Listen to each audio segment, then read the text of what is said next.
The Origins of Objects and Encapsulation. That's by Alan Kay.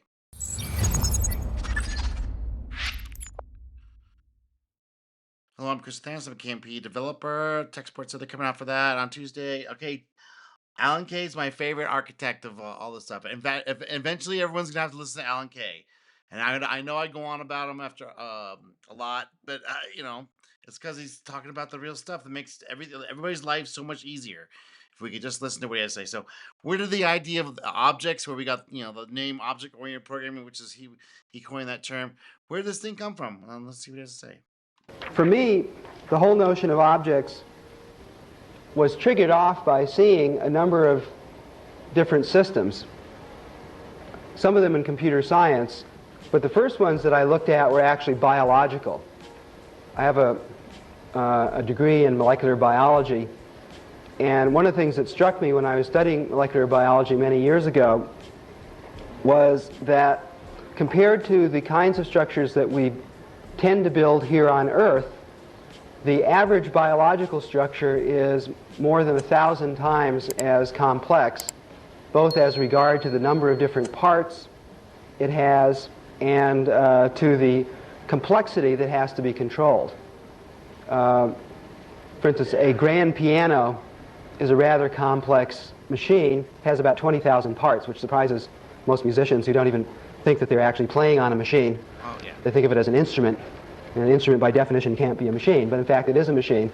Has about 20,000 parts. Our bodies have approximately 1 trillion cells in them, and each cell is rather complex.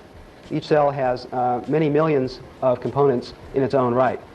So one of the ways nature discovered to control complexity and the kinds of interactions that are likely to happen is to try and encapsulate them in various ways. This is I love I love code dev tools made simply. So he's got this source code in here. It's always got some strange Java, just like a person. It's like tutorial code or something. a familiar principle to us. It's something that we use in regular programming as well. Try and encapsulate. And the question you're always asking when you encapsulate. Well, abstract, reduce, generalize. Can we not have the complexity right in front of my face, moving from register to memory, from memory to register? I don't really need to know all that stuff. Can we get some layers on top of it that make sense, that are self-cohesive and are not internally conflicting and aren't made in a 2 week sprint? We have to get it out just in time. We can make sure all these things all work together. Maybe try a few applications in development for these, for the layers that make sense, because I don't want to deal with move EX to BX. I mean, yes, it's useful to know how that stuff works, but I don't want to go into the engine and look at every single bolt and shave and make every single screw by hand. I don't want to do that. I want to grab a standard set of screws and put them in. And I know what these screws do. I know how they work. I know what tool to use them, and how the tolerance is, and what they're good for and what they're not good for. Okay, that's the abstraction. We're going to ask this quite a bit later, is just what is encapsulated? What kinds of things are we trying to control? Now, usually in regular programming, what we encapsulate are sections of programs, and occasionally we'll try and encapsulate with regard to a protocol for dealing with some system we don't want to inquire about the internals of. I mean, yeah, I mean that's the whole thing, is the protocol, the messages, sending the messages into these things, having a boundary layer, everything having to go through this messaging boundary layer. Everything that's inside can be changed and modified and completely swapped out, but you're gonna have the same boundary layer, same protocol, that same boundary layer is gonna stay the same, and that way complexity can be reduced.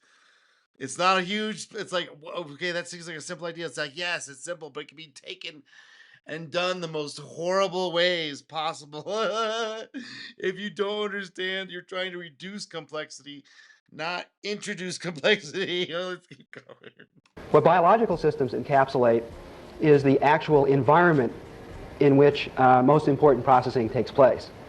There are very few object-oriented programming languages that go that far. Correct. That's why we haven't seen Alan Kay's full expression on modern hardware. I mean, we've seen some of his examples of it, but we're talking about when you can go down to the operating system with this kind of stuff, or and an architecture that supports it, as opposed to architecture that was copied from bigger systems and reduced down in size for not for the thing that Alan Kay is talking about here, where we're talking about going down all the way down into the operating system to change these things. It's all modifiable and accessible with the same thing, but we haven't seen that yet. That's where the real computer revolution happens.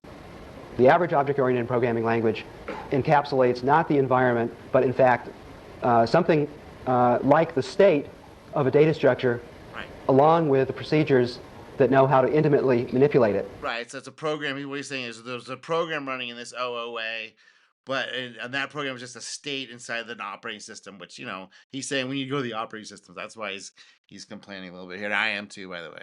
And try and tie those two areas together in a way that they cannot be penetrated from the outside. When people speak of Right. It just says a real boundary, not static access, not backdoor.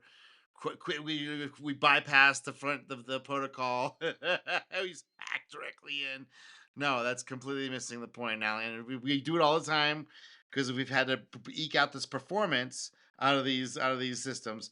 But then we've come up with this other problem, which is maintaining these things, understanding them, debugging them, etc. of an object-oriented programming language like Objective-C or C++, they're talking about even less than that. Yeah. Because there the encapsulation is almost a convention. It's done by means of macros.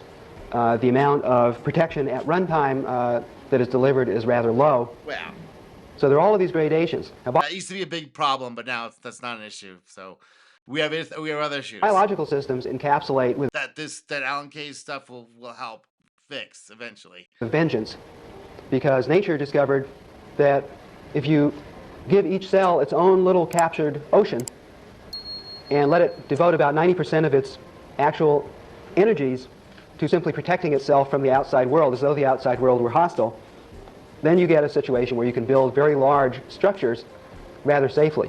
Right. When he says safely, it means like to be updated, maintained, and understood by humans. All right, that's it for right now. Give me a like and subscribe, and you can drop a comment and all that stuff, and I'll talk to you later. Great having you.